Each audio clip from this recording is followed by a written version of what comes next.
सर्व अच्युत गोत्री बंधू आणि भगिनी, त्याचप्रमाणे साधू संतांना दंडोत प्रणाम. सर्वज्ञ श्रीचक्रप्रभूंनी अवतार घेतल्यानंतर या जीवाच्या हिताकारणे, भल्या कारणे, अयोग्य जीवाला योग्य करण्यासाठी, ज्ञानाला व प्रेमाला पात्र करून प्राप्तीला नेण्यासाठी ज्या अनंतलीळा परमेश्वराने केल्या, त्या अनंतलीळांमधून जो परमेश्वराने आपल्याला बोध दिला, समज दिली, जाणीव दिली, त्यातून ती समज, बोध आपल्या जीवनात उतरून आपण परमेश्वराला प्राप्त करण्याचा प्रयत्न करत आहोत. परमेश्वर शेंदुर्णीला आहे आणि शेंदुर्णीवरून आता परमेश्वर गमन करतात. बरोबर लखुबाईचा आहे, देमाईचा आहे, बाईचा आहे, परंतु शेंदुर्णीवरून त्या सन्निधानात होत्या. आता शेंदुर्णीवरून गमन करू लागल्यानंतर सकाळीच देमाईसा आणि लखुबाईसांना सर्वज्ञ म्हणतात की बाई, तुम्ही पुढे चला, आम्ही मागून येतो. वाटेत लहान गावात भिक्षा होणार नाही असा त्यांनी विचार केला. आणि लखुबाईसा काय म्हणतात की आम्ही गोसाव्यांसोबतच येऊ. देव सांगतात तुम्ही पुढे चाला, परंतु ते म्हणतात आम्ही देवाबरोबरच जाऊ. म्हणजे अप्रत्यक्षरित्या देवाचं ते ऐकत नाही आणि याचा बाईसांना खूप राग येतो. आणि मग बाईसा त्यांना बोलतात, घागरा बांधतात, त्यांना शिव्या देतात. आणि बाबा म्हणतात ते तुम्ही का करत नाही, तुम्ही स्वतः कशाला तुमचं डोकं चालवतात. अशा पद्धतीनं थोड्याशा त्या रागावल्या आणि तिथे लखुबाईसा, देमाईसा दोघी बाईसांची काहीतरी धुसफूस झाली. तर बाया एकत्र आल्या का दोन गोष्टी होतात. तसं बाईसांची जी गोष्ट आहे, बाईसांचा जो हेतू आहे, भाव आहे, हा न समजल्यामुळं त्या बाया त्यांच्याशी वाद घालायच्या. आणि मग देव सांगतात बाई जा, तुम्ही पुढे जा. त्या लखुबाईसाला आणि देमाईसाला देव पुन्हा सांगतात की तुम्ही पुढे जा, तुम्हाला आम्ही भेटू. मग असं म्हणून लखुबाईसा, देमाईसा पुढील गावाला जायला निघतात, त्यांना पाठवतात. त्या दंडोत करून देवाला निघतात आणि मागून त्याच गावाला संध्याकाळच्या सुमारास गमन करतात. देव पाठीमागून जातात. एका झाडाखाली आसन देवाचं झालेलं आहे. गावात जाण्याच्या अगोदर गावाच्या बाहेर परमेश्वराचं पिंपळगावला वस्ती जिथं आहे त्या ठिकाणी देव झाडाच्या बाहेर झाडाखाली आसन केलेलं आहे. तिथून जवळच दुसऱ्या झाडाखाली लखुबाईसा आणि देमाईसा ह्या पण देवाला बघतात. देव इकडं बसलेले आहे. आणि त्या दोघी थांबल्यानंतर लखुबाईसांनी सर्वज्ञांना पाहिलं आणि त्या म्हणाल्या, देमाई, आपण देव दिसताय तर आपण जावं दर्शनाला, देवाकडं जावं. तर गोसाव्यांच्या दर्शनाला जाऊ. देमाईसा म्हणते, नाही आई, मी काही येत नाही, तुला जायचं तर जा.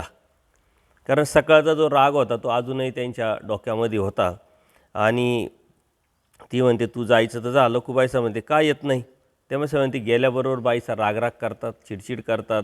सकाळी काय झालं हे तुला माहीत आहे, तुझ्या समोरच झालं, त्यामुळं मी काही येत नाही, तुम्हाला नसेल यायचं तर नका येऊ. मग ते म्हणतात ठीक आहे, काय हरकत नाही, तू काही येऊ नको, परंतु मी जाईन. आणि त्या सर्वज्ञांजवळ आल्या, दंडोत घातले, श्रीचरणावर मस्तक टेकवलं आणि देवाच्या समोर बसल्या. आता बाईसांना हे लक्षात आलं की यांना आपण काय सांगितलं होतं, देवाने काय सांगितलं की तुम्हाला पुढच्या गावात आम्ही भेटू.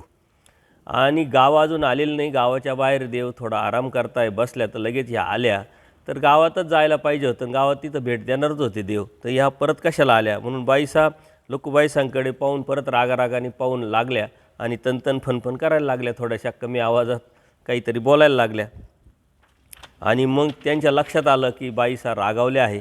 त्या तिथून परत उठल्या आणि देमाईसाला जाऊन सांगू लागल्या का तुम्ही म्हणत असं तेच होतं, मी गेले. तोच बाईसा रागराग करू लागल्या आणि मला बोलायला लागल्या, बरं झालं तुम्ही आले नाही, मी विनाकारण गेले, उगीच गेले म्हटले. तर अशा पद्धतीनं तिथं पुढे गेल्यानंतर बाईसांची जी नजर आहे ती चुकून सर्वज्ञांनी त्यांच्या बिराडाला गमन केलं. त्यांनी एका ठिकाणी गावाच्या बाहेर बिराड केलेलं होतं आणि देव आता त्यांच्याकडे जातात. बाईसांची नजर चुकून सर्वज्ञांना त्यांनी आसन घातलं, त्यावर देव उपविष्ट झाले, बसले आणि दंडोत घातल्याने चरणावर मस्तक टेकवलं आणि सर्वज्ञाजवळ बसल्या. सर्वज्ञ म्हणतात की देमती, या दर्शनाला आल्या, तुम्ही का आल्या नाहीत म्हटले. आणि देमाईसा म्हणते नाही जी, यावं, परंतु बाईसा रागराग करतात, त्यामुळे आम्ही काही येत नाही, बाईसांमुळे येता येत नाही म्हटले, आमची इच्छा असते. तर गोसाव्याने देखील लखुबाईसांचं काय झालं, भलत्या वेळी आम्ही जे जे बोलला ते गोसावी ऐकतातच म्हटले. तर मी जरी नाही आले तरी ही आल्यामुळं बाईसांनी रागराग केला म्हणून मी नाही आले म्हटले. आणि मग सर्वज्ञांनी त्यांना थोडंसं निरूपण केलं, समजून सांगितलं की देमती तुम्हा होया ओडाळ गोरुवाची परी म्हणजे ओडाळ गाईचा दृष्टांत, चेल्याचा दृष्टांत देव तिथं सांगतात, त्यांना समजावतात. तर देवमाईसा म्हणते ते कसं जी, कारण देव त्यांना निरूपण केल्यानंतर त्यांना सांगतात की तुम्हाला असं झालेलं आहे. तर शेतात देव त्यांना समजावतात की शेतात एखाद्या मचानावर शेतकरी आपल्या पिकाचं रक्षण करत असतो. तिथून जवळच उन्हाळ मोकाट ओडाळ पशुला थैथै करत राहतो, जनावरं येत राहतात जात राहतात, तो ओरडत राहतो, सांगत राहतो. परंतु असं असूनसुद्धा आणि ओरडत असूनसुद्धा जी गायं असतात किंवा जनावरं असतात, जाता जाता का होईना एखादा घास तरी ते खाणारच. ते ओरडतोय म्हणून कोणत्याही प्रकारचं काही न घेता ते गुपचूप काही जातात का म्हणले, त्याला तर मिळतोच म्हणले. अशा पद्धतीनं तुम्ही असावं म्हटले देमती. मग लोकबाईचं सर्व बाईसा तुम्हाला आमच्या सेवेसाठी बोलतात म्हटले, शिक्षा पण करतात. त्यांचा काही स्वतःचा काही स्वार्थ नाही आहे, ते अशा करतात याचा अर्थ त्यांचा काहीतरी उद्देश आहे, स्वार्थ आहे, त्यांना काहीतरी पाहिजे, असं कोणत्याही प्रकारचं नाही आहे. बाईसांना दोष घेणं म्हणजे आमचाच दोष घेणं आहे म्हटले. पण देवाने बाईसांची कड घेतली, कारण त्या प्रेमी भक्त होत्या आणि देवाला माहीत होतं का जरी बाईसांचं आणि यांचं जर काही कटकट झाली किंवा बाईसांनाच ह्या रागवायला लागल्या, बाईसांना नावं ठेवायला लागल्या, बाईसांचीच बदनामी करायला लागल्या, तर अप्रत्यक्षरित्या एवढ्या मोठ्या पात्राची बदनामी करणं म्हणजे परमेश्वराची बदनामी करण्यासारखं आहे. आणि हा प्रसव यांचा वाढत वाढत जाऊन या धर्मावरून जाऊ शकतात. म्हणून परमेश्वर दयाळू माळू कृपाळू असल्यामुळं देव पुन्हा त्यांच्याकडे येतात, त्यांना सांगतात आणि चैल्याचा दृष्टांत सांगतात. तर ज्यावेळेस देवाच्या सन्निधानात बाईसा नसतात, म्हणजे बाईसांनी देहत्याग केलेला असतो, त्यानंतर सर्वस्वी जबाबदारी आचार्यांवर पडलेली असते आणि आचार्यांवरती सर्वस्वी जबाबदारी पडल्यानंतर बाईसांसारखं देवाची जी व्यवस्था आहे ती आचार्यांना करता येत नाही, कारण त्यांना भिक्षा मागायला जायचं राहतं, इथंही करायचं राहतं. तर त्यामुळं त्यांना दुःख व्हायचं, ते चिडचिड करायचे आणि मग ते देवमाईसाला यांनाच विनंती करायचे की तुम्ही देवाची व्यवस्था करा, कारण आम्ही भिक्षेला जात असतो, आम्हाला हे सर्व जमत नाही. मग देव ते आचार्य जे आहे ते लखुबाईसांना विनंती करतात, पण लखुबाईसांचं त्यांचं बी थोडंसं मागे काहीतरी किटकिट झालेली असते. तर ती म्हणते जा नागदेवा, मी जसं जमेल तसं करेल, मला काही बाईसांसारखं जमणार नाही म्हटले. आणि मग त्याचं अधिक दुःख आचार्यांना होतं आणि मग देव सांगतात की तुम्ही का दुःख करतात, जीव तर हा एखादी आहे, एका वेळेस सगळीकडे तर राहू शकत नाही. देवतेसारखं हेव जाणे उरो जाणे असं देवता जे आहे सामर्थ्य, त्या अनुषंगाने ते अनेक ठिकाणी कार्य करतात. तसं जीव एखादी असल्यामुळे एकाच वेळेस एकाच ठिकाणी कार्य करेल आणि त्यामुळं तुम्ही मात्र त्याचं काही दुःख करू नका. तर त्यावरती परमेश्वर म्हणतात, एखादा झोपलेला असतो, तो झोपेतून जागा होतो, त्यावेळी त्याला तहान लागलेली असते आणि समोर पाण्याची पिशवी खुंटीला टांगलेली त्याला दिसते, परंतु त्याला जाड्या आल्यामुळं, त्याला आळस आल्यामुळं, त्याचा संस्कार जो आहे तो कार्यरत असल्यामुळं, वाईट संस्कार, तो त्याला उठावं आणि आपण पाणी प्यावं अशी इच्छा होत नाही म्हटले. तसा हा जीव आहे म्हटले, त्या जीवाला स्वतःहून काही घेण्याची इच्छा होत नाही आणि कोणी जरी असं काही केलं तर आपोआपच तो कंटाळा करतो, आळस करतो आणि त्याला मिळालेली जी संधी आहे त्याला प्राप्त होऊनही बी त्याला घेता येत नाही. अशा पद्धतीनं परमेश्वर चैल्याचा दृष्टांत त्यांना निरूपण करतात, समजून सांगतात आणि प्रहरभर निरूपण केल्यानंतर श्रीचरणावर त्यांनी मस्तक टेकवलं. त्यांना घेऊन सर्वज्ञ बिराडावर आले. बाईसांनी विचार केला, बाबांनी यांना राहू दिलं आहे आता, तर आपणही काही हरकत नाही, आता यांना काही म्हणता येणार नाही, म्हणून त्यांच्याशी सुद्धा ते स्नेहाने वागायला लागतात. त्या दिवशी सर्वज्ञांनी पिंपळगावला वस्ती केलेली असते. आता बाईसा जे आहे, बाईसा फक्त राग करायच्या, ह्या फक्त परमेश्वराच्या अनुषंगाने जर ते जीव व्यवस्थित वागत नसेल, राहत नसेल, परमेश्वराची जी प्रवृत्ती आहे ती सांभाळत नसेल. आणि बाईसांना कोणी आवडत नव्हतं, कारण बाईसांना फक्त आणि फक्त देव आवडायचे. परंतु बाईसांना कोण आवडायचे का, ज्याला देव आवडायचा. एखादा जीव येईल आणि त्याचा आवडीपूर्वक देवाचं जे उठणं बसणं आहे, सेवा जे आहे ते करत असेल, तर बाईसांना तो जीव आवडायचा आणि त्यांचंसुद्धा व्यवस्थित करायच्या. तर हे परमेश्वरांनी त्यांना समजून सांगितल्यानंतर लक्षात आलं आणि देवानीच आता त्यांना बिराडावर घेऊन आल्यानंतर बाईसांच्या लक्षात आलं की देवानीच आता यांना आणलेलं आहे, आता आपल्याला यांना काही बोलता येणार नाही. आणि मग ते स्नेहाने वागायला लागले. आपल्या जीवनामध्ये असंच आहे, परमेश्वर कळाला आहे, समजला आहे, जाणीव झाली आहे, धार्मिकता करत असताना मग कुठंतरी मंदिरात जातो, आश्रमांमध्ये जातो, कोणत्या कार्यक्रमात जातो, तिथं मात्र आपल्याला मग मान भेटला नाही, पान भेटला नाही किंवा विचारलंच नाही, कोणी बोललंच नाही, अशा अनुषंगाने मात्र आपल्याला राग येतो ना आपण तिथून निघून येतो. अर्थात आपण गेलेलो आहे आपल्या हिताच्या अनुषंगाने, आपल्या भल्याच्या अनुषंगाने. त्यावेळेस आपण असा विचार केला पाहिजे की आपल्याला जे घ्यायचं आहे ते घेता आलं पाहिजे. मग जिथून भेटेल, जसं भेटेल, ज्याप्रमाणे भेटेल ते आपण घेऊन आपल्या जीवनामध्ये उतरवलं आणि त्याचा लाभ करून घेतला तर नक्कीच आपल्याला परमेश्वर प्राप्तीच्या अनुषंगाने ती शिदुरी म्हणून आपल्याला कायमस्वरूपी उपयोगात पडेल.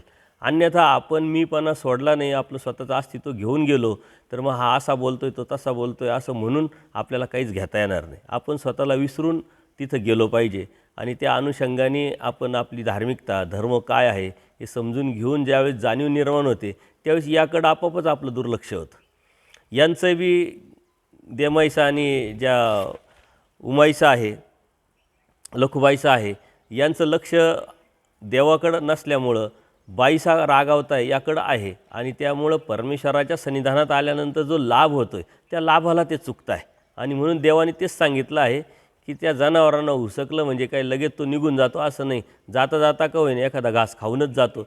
तसं आपल्यालासुद्धा या अशा गोष्टी जर अनुभवास आल्या तर जाता जाता का होईना आपण त्याच्याकडे दुर्लक्ष करून परमेश्वराच्या आपल्या पदरात काय पाडता येईल आणि काय घेता येईल याचा विचार करून आपण गेलो पाहिजे. त्यानंतर त्या पिंपळगावला देवाची एक दिवस वस्ती असते.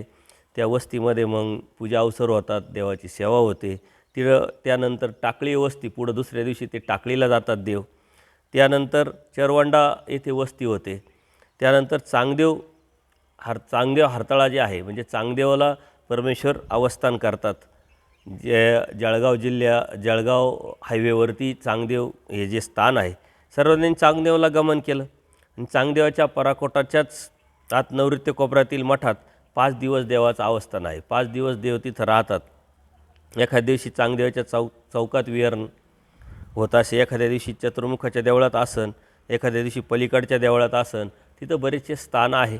काही अन्य मंदिरांमध्ये आहे, काही आपले स्थानं आहे तिथं आणि बऱ्याचशा लीळा झालेल्या आहे.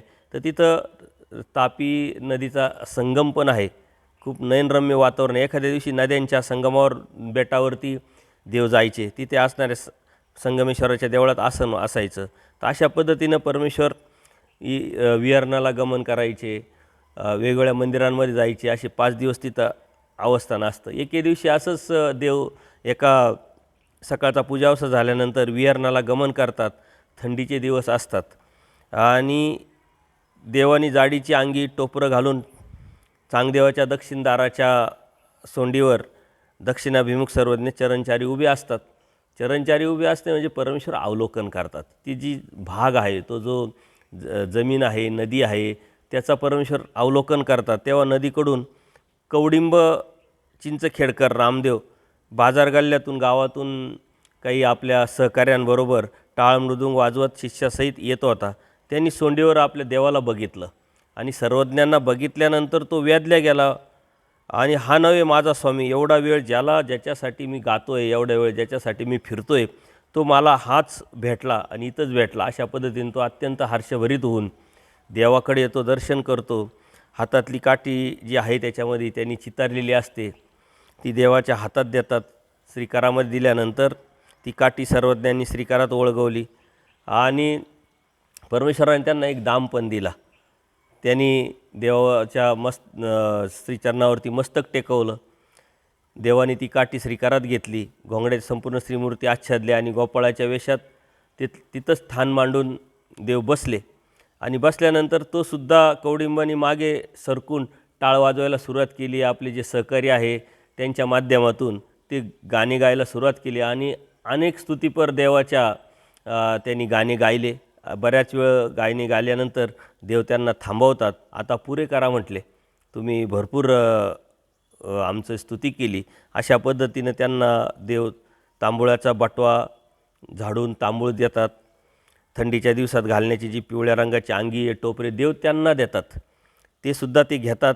अंगी घातली, टोक्यात टोपरं घातलं, ओसंडून वाहणाऱ्या सुखाच्या धुंदीत तो पुन्हा एकदा अत्यंत उत्साहाने नाचायला लागला, देवाच्या समोर गायला लागला आणि मग देव म्हणतात तुम्ही जा आता. जायला अनुमती देतात आणि मग तो गात गात नाचत नाचत तो निघून जातो. बाईसाहेब म्हणते बाबा हे कोण म्हटले. सर्वजण म्हणले बाई रामदेव कवडिंब आहे. बाईसाहेब म्हणले बाबा हा कसा भक्त, चांगला भक्त आहे की वाईट भक्त आहे. कारण अनेक भक्त देवाच्या समोर येतात, गातात आणि मग देव मात्र त्यांच्या संदर्भात बाईसांना सांगतात. तसं बाईसांनाही शंका आली का हा नेमका आहे कोण आणि कसा आहे. आणि मग देव सांगतात बाई हा दुसऱ्या भक्तांसारखा कोरडा नाही, हा ओल्या गुणाचा आहे, चांगला आहे म्हटले. सर्वज्ञांनी खास करून देवभक्तांच्या रती अनुभूतीच्या अनुषंगाने पुष्कळ असं निरूपण बाईसांना केलं. तिथं जे भक्त होते त्यांना पण केलं आणि मग तिथून देव बिराडावर गमन करतात. तर ज्या जीवाची योग्यता पात्रता जशी आहे तसे परमेश्वर तिथं भेट देतात आणि त्या भेटीच्या माध्यमातून त्याची जी अयोग्यता आहे ती योग्यतेत परावर्तन करून ज्ञानाला प्रेमाला ते पात्र करतात. अर्थात तो कवडिंब आला, देवाची स्तुती केली त्यांनी, परंतु तो काही देऊ शकला नाही. त्याचा तो संस्कार नसेल, कणव नसेल. उलट देवाकडून एक जे बी आहे कवडा घेऊन गेला आणि देवाने त्याला कपडे वगैरे दिले ते बी त्यांनी घेतले. देव देणारच आहे, परंतु आपला संस्कार काय असावा, आपण काय द्यावं काय घ्यावं. जर यदा कदाचित देवाला त्यांनी विनंती केली असती, काही दिलं असतं, देवाने ते स्वीकारलं असतं तर ज्ञान आणि प्रेमाला तो पात्र झालाच असता, परंतु लवकर झाला असता. आता परमेश्वराने त्याला दर्शन दिलेलं आहे, त्याचा काहीतरी दिलेलं आहे, याचा अर्थ तो योग्य होणार आहे, परंतु अंतराय पडतो, वेळ लागतो. आज होणार आहे ते उद्या होतं, उद्या होणार आहे ते परवा होतं. म्हणून संस्कार हा अत्यंत महत्त्वाचा आहे. संस्काराबरोबर आवडी महत्त्वाची आहे आणि संस्काराच्या आवडीबरोबरच चिकित्सा अत्यंत महत्त्वाची आहे. परमेश्वराचं ते सौंदर्य बघितल्यानंतर तो व्याधला गेला, परंतु त्याला भान नाही राहिलं की नेमकं आपण काय द्यावं काय करावं. अशा पद्धतीनं परमेश्वराने त्याच्या योग्यतेनुसार त्याला दिलं. आणि त्यानंतर तापी नदी जी आहे तिथं जो संगम आहे त्या संगमाच्या नदीच्या तिथं पायऱ्या आहे. आजही ते स्थान उपलब्ध आहे, पण तिथं मंदिर नाही आहे. तर त्या ठिकाणी देव गेलेले. एके दिवशी सर्वांनी संध्याकाळचा सुमारास विहरणाला गमन केलं आणि पूर्णा आणि तापी नदीचे संगम आहे त्या संगमावर किनावर सर्वज्ञांचं आसन झालं आणि सर्वज्ञांजवळ 22 मार्तंड बसलेले होते. सर्वज्ञांनी मार्तंडा कृपादृष्टीनं बघितलं आणि स्थिती दिली आणि त्या स्थितीच्या भरात तो बघायला लागला का काही देवता आहे पाण्यात. देव आपला हात पकडतात आणि पाण्यात घेऊन जातात. काही देवता सामोरे आलेले आहे, त्यांनी देवाला दंडोत केलं, श्रीचरणावर मस्तक टेकवलं, मग सोन्याच्या पलंगावर आसनावर जाड सुती वस्त्र टाकलं, त्यावर सर्वज्ञांचं आसन झालं आणि देवतांनी मग माथ्याच्या केसांनी श्रीचरण झाडले. सुवर्णरत्नांच्या अलंकारांनी देवाचं पूजन केलं. सोन्याच्या ताटात रत्नांचे दीप उजळले आणि धुपारती मंगळारती केली. दोघांनी सर्वज्ञांना ओवाळलं, दोघींनीही त्या देवता ज्या आहे. मग स्तुती सुमनांचा वर्षाव केला आणि त्यानंतर सर्वज्ञांनी तिथून गमन केलं. किनाऱ्यावर आसनावरती उपविष्ट झाले. हे होताच त्याची स्थिती भंगली. त्यांनी जे पाहिलं आहे आणि ते पाहिल्याबरोबर त्या सुखाच्या अनुभवानंतर ती स्थिती भंगल्यानंतर त्यांनी जांभई दिली आणि आश्चर्याने वासनेच्या तोंडात करून जसं एखाद्याला आश्चर्य झालं की मी काय बघितलं असं त्यांनी ते बघितलं. बाईसांना मात्र ते लक्षातच आलं नाही. बाईसा म्हणते हे काय असा करतो आहे, याला काय आश्चर्य झालं. बाईसा मार्तंडा तुला काय दिसलं, तू काय पाहिलं म्हटले. आणि मग बाईसांना तो सांगू लागला का बाबा मार्तंड काय म्हणत आहे म्हटले, जे सांगितलं ते बरोबर आहे का. देव म्हणतात ते त्यालाच विचारा तुम्ही. आणि त्यांनी ते सर्व सांगितलं, वर्णन केलं. तर तिथं त्या तापी नदी जी पूर्णा नदीची जो संगम आहे त्या संगमातून देवता निघतात आणि त्या देवता देवाला अवसर करतात. पूजा अवसर केल्यानंतर त्याला त्या मार्तंडाला ते दिसतं. आणि बाईसा म्हणल्या बाबा आपण कुठे गेला होता. तर देव म्हणतात आम्ही इथंच होतो. आम्ही कुठं होतो म्हटले. हा जो सांगतोय ते बरोबर सांगतोय, परंतु आम्ही कुठेही गेलो नाही. याला स्थिती झाली, त्या स्थितीच्या भरात यांनी हे पाहिलेलं आहे, स्थितीमुळे तो पाहत आहे. आणि ते बाईसांच्या लक्षात आलं आणि मग तिथून बाईसा भक्त आणि देव मठाकडं गमन करतात. नगराच्या पुढील दाराच्या आग्नेयेस चतुर्मुखाचे देऊळ जे पूर्वामुख आहे त्या देवळात सर्वज्ञांचं गमन होतं. सर्वज्ञांनी तिथून पुन्हा गमन केलं आहे. संगमेश्वरीला तिथं संगमेश्वर जे आहे तिथं आसन होतं. सर्वज्ञांचं क्षौर झाल्यानंतर चांगदेवाला विहरणासाठी देव गमन करतात. तिथं बराचसा मोठा परिसर आहे, बरेचसे स्थानं आहे. तिथं देवतांनी येऊन देवाचं पूजन केलेलं आहे आणि असं अनेक ठिकाणी देवतांनी येऊन पूजन केलेलं आहे. जसं डोमेग्रामलासुद्धा ते इंद्रिय भटांनी बघितलं होतं आणि देवाने सांगितलं होतं इंद्रिय भटांना का तुम्ही सांगू नका, परंतु तो इकडं आल्यानंतर हसायला लागला. बाईसा विचारते आणि मग देव आता हसणं म्हणजे सांगणंच आहे, सांगा आता काय बघितलं ते. आणि बाईसांना सांगितल्यानंतर बाईसा दुःख करायला लागल्या का देवा आम्हाला अवसर पासून वंचित ठेवलं. आणि देव म्हणतात ठीक आहे तुम्हालाही आम्ही या अवसर दाखवू. अशा पद्धतीनं देवाच्या अनेक ठिकाणी देवी देवतेंनी येऊन पूजन केलेले आहे. आता तत्त्वज्ञानाच्या अनुषंगाने जर बघितलं तर या जे देवी देवता आहेत त्या परमेश्वराला ओळखू शकत नाही, पाहू शकत नाही, जाणू शकत नाही. मग हे असं का होतं किंवा असं कशा लीळा आल्या आहे? तर त्या देवता ज्या आहे त्यांना माहीत नाही हे परब्रह्म परमेश्वर आहे, हे आपले मालक आहे. फक्त हे आपल्यापेक्षा कोणीतरी मोठे आहे आणि त्यामुळं त्या येतात आणि तिथं ज्या पूजन वगैरे देवाचं करून निघून जातात. कारण एक खालची देवता आहे ती वरच्या देवतेला अस्तित्व रूपाने मानते, वरची देवता त्याच्या वरच्या देवतेला अस्तित्व रूपाने मानते. आणि फक्त अस्तित्व रूपाने मानत असल्यामुळं हे कोणीतरी मोठे आहे आपल्यापेक्षा आणि ते सामर्थ्याच्या अनुषंगाने ते जाणतात. आणि म्हणून ते परमेश्वर म्हणून पूजन न करता परमेश्वर आपलं कोणीतरी आपल्यापेक्षा मोठा आहे असं म्हणून पूजन करतात. परंतु ह्या लीळेच्या माध्यमातून जे असलेले भक्त आहे त्या भक्तांना परमेश्वराला अलौकिकता दाखवायचं आहे. मार्तंड ही अशी व्यक्ती आहे बाईसांचा भाचा आणि कणव काय असेल पाठीमागची जन्माची, खोटा बोलायचा, चोऱ्या माऱ्या करायचा, पण तरी परमेश्वराने त्याला कधीही सन्निधानातून काढून दिलं नाही, सन्निधानातच ठेवलं. त्याच्या चुका दाखवूनसुद्धा त्याचा संस्कार तसा वाईट असतानासुद्धा त्याला मात्र देव सांभाळत राहिले फक्त आणि फक्त बाईसांमुळं. कारण बाईसांचा हे प्रेमी भक्ताचा वशिला त्यांच्याकडं खूप मोठा होता आणि त्याच्यासाठी बाईसांनी कितीतरी वेळा देवाला विनंती पण केली. देवानी त्याला देव केलं, परंतु त्याची तशी संस्कार नसल्यामुळं त्याला ते घेता आलं नाही. आणि हा मार्कंड सन्निधानात असूनसुद्धा असन्निधानात राहिलं. याचं कारण त्यांनी कधी आज्ञा प्रतिपालन केलं नाही. म्हणजे असं का व्हावं? सन्निधानात असूनही देव त्याला का भेटला नाही? तर पाठीमागचा संस्कार आणि त्या संस्काराने केलेली जी कृती आहे त्या कृतीचा प्रसव वाढत वाढत जाऊन परमेश्वरापर्यंत त्याचा गेलेला आहे. आणि त्या परमेश्वरापर्यंत गेल्यामुळं त्याला जो लाभ घ्यायचा होता, लाभ घेता आला असता, त्याला कोणत्या प्रकारचा लाभ घेता आला नाही. परंतु पाठीमागची कणव तशी असल्यामुळं परमेश्वर त्याला जे द्यायचं ते देत गेले. त्यानंतर नागापुरी सोमनाथी आसन झालेलं आहे.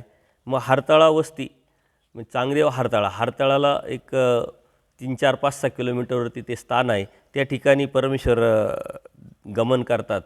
आणि सर्वज्ञांनी चांगदेवाहून गमन केल्यानंतर हरताळा तळ्याच्या उत्तर काठावरती अधिक पाणी होतं. त्या काठावरती तळ्यात वाढलेले पाणी बाहेर जाण्यासाठी केलेली जी चारी असते त्या ठिकाणी परमेश्वर पाण्याचा साठा कमी असताना अडवण्यासाठी बांधलेल्या भिंतीजवळून परमेश्वर झाडाखाली सर्वज्ञांचं आसन होतं. गुळा विडा तिथेच पूजा अवसर होतो, आरोगणा होते. मग लिंगाच्या देवळात वस्ती होते आणि तिथंच हरताळ्याला परमेश्वर वस्ती करतात. दुसऱ्या दिवशी सकाळचा पूजावर झालेल्यानंतर परमेश्वर मात्र तिथून गमन करतात. आणि ते गमन कुठं करतात? सावळ दरबारासाठी, म्हणजे जाळीच्या देवाच्या खाली जे सावळ दरबार जे स्थान आहे त्या ठिकाणी जाण्यासाठी परमेश्वर गमन करतात. आता गमन करत असतानाच झुडपातून एक वाघ येतो आणि तो अत्यंत हिंस्र असतो. तिथल्या त्या वाघामुळं सारं जंगल जे आहे ते पूर्णपणे मोकळं झालेलं असतं आणि तिथं कुणी जात नसतं. अत्यंत एकांत आणि जंगल असल्यामुळं आणि त्यातल्या त्यात हा वाघ हिंस्र असल्यामुळं तिथं कुणी जात नव्हतं. तो झुडपातून येतो आणि वाघाने सर्वज्ञांना पाहिलं. तो बाहेर निघाला. सर्वज्ञांनी त्याला कृपादृष्टीनं अवलोकन केल्यानंतर त्यातलं जे क्रूर भाव आहे तो त्यांनी सोडून दिला आणि तो देवाकडे यायला लागला. आता देवाकडे यायला लागल्यानंतर त्याला आनंदाची स्थिती झाली, परंतु भक्तांना काहीच माहीत नाही. तो सत्वस्थित झाला आहे, परंतु तो क्रूर भाव त्याचा नष्ट जरी झाला तरी त्याचं बाह्य अंगाने ते वाघ आहे, त्याचं जी क्रूरता आहे, त्याचं जे शरीर आहे ते पाहिल्यानंतर साहजिक कोणालाही भीती वाटते. तसं बाई सांगता बाबा बाबा इथं वाघ आला. त्या घाबरायला लागल्या. दुसरे बी भक्त म्हणायला लागले की वाघ आला. आणि मग देव म्हणतात तुम्ही घाबरू नका, त्याला येऊ द्या, तो काही करणार नाही, तुम्हाला काही करणार नाही. सर्वज्ञांनी त्याला श्रीकाराने स्पर्श केल्यानंतर त्याच्यातलं जे हिंस्रत्व आहे ते पूर्ण निघून जाऊन तो सत्वस्थ झाला. आणि सर्वज्ञांनी पुढं गमन केल्यानंतर पाठीमागं भक्ताच्या पाठीमागं तोही बी हळूहळू यायला लागला. शांतपणे येऊ लागल्यानंतर बाईसांच्या लक्षात आलं आणि बाईसांनी मग आपल्या डोक्यावरचं जे गाठोडं आहे ते त्याच्या मानेवर, त्याच्या पाठीवर ठेवलं आणि त्यावरती सर्व वस्त्र वगैरे जे आहे आपले सामान ते ठेवलं. भक्तजनांनी आपल्या गोदाड्या अंगरखे त्याच्यावर टाकले आणि सर्वांच्या मागेसुद्धा तो हळूहळू यायला लागला. सर्वजण गावाच्या शिवारात पोचले. गाव आलं जवळ आणि गावाच्या शिवारात पोचल्यानंतर देव थांबतात आणि सर्वज्ञ उभे राहिले. सर्वज्ञ म्हणतात, लोक पाहतील, महात्मे हो आता तुम्ही जा. त्या वाघाला देव म्हणतात, महात्मे तुम्ही जा. आता बाईसा म्हणते, बाबा याचा क्रूरपणा यांनी सोडलेला आहे, याचा काय आपल्याला त्रास नाही, उलट बरं आहे आपल्याला कामधामं करायला किंवा काही अडचणीला यायला, तर येऊ द्या आपल्याबरोबर. देव म्हणतात, बाई हा काही आता कोणाला उपद्रव करणार नाही, परंतु लोक याचं जे भयंकर जे स्वरूप आहे हे पाहून त्याला त्रास देतील, लोक त्याला मारून टाकतील, मारतील. त्यामुळं याला जाऊ द्या, तुम्ही तुमचे जे गाठोडे आहे, जे सामान आहे ते उचलून घ्या. आणि मग देवाने त्याला अनुमती दिली जाण्याची. आणि महात्मे हो जा खेळा असं म्हणून तिथून तो निघून गेला. आणि तेव्हापासून त्याचं जे मरेपर्यंत जे स्वभाव आहे, क्रूरपणा आहे, तो विसरून गेलेला आहे. अशा पद्धतीनं परमेश्वराने तिथून गमन केल्यानंतर सावळेद्वारला आलेले आहे. आणि तिथं वाघाची भेट झाल्यानंतर त्या वाघाचा जो क्रूरपणा आहे तो देवानी घालवलेला आहे. अर्थात हे जे देवाच्या सन्निधानात काही प्राणी येतात, मग वाघ असेल, बेडूक असेल किंवा कुत्रा असेल, डांगरेश, असे बरेचसे प्राणी येतात. तर हे पूर्वश्रमीचे बोधवंत आहे, अनुसरलेले जीव आहे. परंतु प्रमाद घडला, कळत न कळत चुका घडल्या. आणि कळत न कळत चुका घडल्यामुळं प्रायचित्त करून त्यांनी अधिक वृत्तीचा आचार न करता त्यावरती ते आरूढ झाले. आणि म्हणून ते ह्या नरक योनीमध्ये गेलेले. परंतु नरक योनीमध्ये जाऊनसुद्धा त्यांनी मात्र धर्म सोडला नाही, धर्म करत राहिले. आणि ती कणव त्यांच्या पदरात पडल्यामुळं या कणवेतो परमेश्वर त्यांना पुन्हा भेट देतात आणि भेट देऊन त्यांना सुखफळाला पाठवतात. परमेश्वराकडून जे बी मिळतं ते नित्य असतं. आणि म्हणून परमेश्वराने एकदा का जीवाला बोध दिला आणि त्या बोधाच्या नंतर तो अनुसरो, तो ननुसरो, अनुसरल्यानंतर तो प्रमादी हो, परमेश्वराच्या ह्या चक्रात आल्यानंतर, धर्मात आल्यानंतर परमेश्वर येनकेन प्रकारे त्यांनी जर कणव टिकवली आणि धर्माला टिकून राहिला, तर परमेश्वर कधी ना कधी कुठं ना कुठे त्याला त्या अयोग्य जीवाला योग्य करून पुन्हा परत चाल करून देत असतात. फक्त आणि फक्त विकल्पाला तो जीव शरण गेला नाही पाहिजे. हिंसा आहे, विकार आहे, याला ऊर आहे. परंतु विकल्प म्हणजे काय? देवताजनित विकल्प. परमेश्वराने बोध दिलेला आहे आणि बोध दिल्यानंतर परमेश्वराची जाणीव होऊन परमेश्वराला अनन्यभावी शरण जाऊन आपण एकनिष्ठ भक्ती करायला लागलो. परंतु कळत न कळत आपल्याकडून जर काही चुका घडल्या आणि ती चूक विकल्पाची जर असेल, देवताजनित विकल्पाची असेल, तर मात्र या सृष्टीमध्ये परमेश्वर पुन्हा या जीवाचं तोंड पण पाहत नाही. आणि म्हणून हा जो बोध दिला आहे परमेश्वराने, हा एका सृष्टीमध्ये एका जीवाला एकदाच भेटत असतो. तो आपल्याला टिकावता आला पाहिजे, सांभाळता आला पाहिजे, वाढवता आला पाहिजे. परमेश्वर नाही प्राप्त झाला तरी कणव आपण जोडण्यासाठी धर्माला टिकून राहिलं पाहिजे. परंतु कोणत्या प्रकारची मिश्र भक्ती असेल, देवताजनित कर्मकांड असेल, विधी असेल, यामध्ये कधी शरण न जाता परमेश्वर समर्थ आहे, त्या समर्थवादावरती निष्ठा ठेवून आपण त्या परमेश्वराच्या धर्मामध्ये टिकून राहिलो पाहिजे. अन्यथा एक सृष्टीत आपल्याला जो बोध झालेला आहे त्या बोधाची संधी मात्र दुसऱ्या सृष्टीतच आपल्याला प्राप्त होऊ शकते. आणि सृष्टी अति दीर्घ आहे, त्यामुळे एकदा का इथून आपण गेलो का फक्त आणि फक्त नरकच भोगत असतो, दुःखच दुःख भोगत असतो. म्हणून मी सांगत राहतो, आजच्या दुःखापेक्षा उद्याचं दुःख खूप मोठं आहे आणि आजच्या सुखापेक्षा उद्याचं सुख खूप मोठं आहे. म्हणून आजच्या दुःखाचा विचार न करता, कोणत्याही कर्मकांडाला, अंधश्रद्धेला बळी न पडता परमेश्वराची एकनिष्ठ भक्ती आपण आपल्या पद्धतीनं करत राहिलो पाहिजे, जशी जमेल जशा पद्धतीनं जमेल. परंतु कधीही देवी देवतेच्या ह्या कर्मकांडाला, विधीला, अंधश्रद्धेला बळी न पडता, त्याला शरण न जाता आपली धार्मिकता आपण सांभाळत राहिलो पाहिजे. अर्थात आपल्या जीवनामध्ये ज्या अडीअडचणी येतात, संकट येतात, हे फक्त आणि फक्त आपणच आपल्या कर्मात मिळवलेले असतात. दुसऱ्याचे कर्म आपल्याला कधी लागत नाही. दुसऱ्यांनी केलेलं दुःख, दुसऱ्यांनी मिळालेलं सुख हे आपल्याला कधीच लाभत नाही. म्हणजे आपलंच खरकट असतं, आपलीच घाण असते आणि आपणच केलेले कर्म असतात. त्याच्यामुळं ते कर्म भोगल्याशिवाय संपत नाही. उलट आपल्याला आलेले अडीअडचणी, संकट जे आहे, दुःख आहे, यातून आपला कर्मनाश होऊन आपण शुद्ध होत राहतो आणि परमेश्वराचं ना आपल्यातलं अंतर कमी होत राहतं. म्हणून आपल्या जीवनामध्ये संकट, अडीअडचणी जे येतात ते परमेश्वर कृपेने त्यातली तीव्रता खूप कमी असते आणि आपल्या जीवनामध्ये जे सुख येतात ते मात्र आपण मिळवलेलं असतं, ती परमेश्वर कृपा असते. म्हणून जे संकट, अडीअडचणी याला कोणत्याही प्रकारचं न घाबरता परमेश्वराकडे प्रार्थना करून, परमेश्वराच्या ठिकाणी आर्तता करून, स्मरणातून ती तीव्रता आपण कमी करायची असते. आणि ती अडीअडचणी, संकट आहे आपलेच आहे, ती भोगल्याशिवाय संपणार नाही. आणि ते जर भोगले संपले तर परत मात्र ते येणार नाही, असा होकारात्मक विचार करून परमेश्वराच्या समर्थवादावरती निष्ठा ठेवून आपण परमेश्वराची ही भक्ती आहे ही करत राहिलो पाहिजे. अन्यथा यदाकदाचित या अडीअडचणींना संकटांना तोंड देता देता थोडंसं आपल्याला कन्फ्युजन झालं, संभ्रमावस्था झाली किंवा काही चुकीच्या माणसांच्या संपर्कात गेल्यानंतर त्यांनी काही चुकीचे मार्ग आपल्याला दाखवले आणि आपण धर्मावरून जर गेलो तर मात्र खूप मोठ्या संकटात आपण पडू. म्हणून थोडासा धीर धरून समर्थवादाची निष्ठा ठेवून परमेश्वराच्या या एकनिष्ठ भक्तीत आपण कसं उतरू यावरती लक्ष जर आपण दिलं तर नक्कीच परमेश्वर आपल्याला भेटेल. सर्वज्ञ श्री चक्रधर स्वामी की जय. दंडवत हो.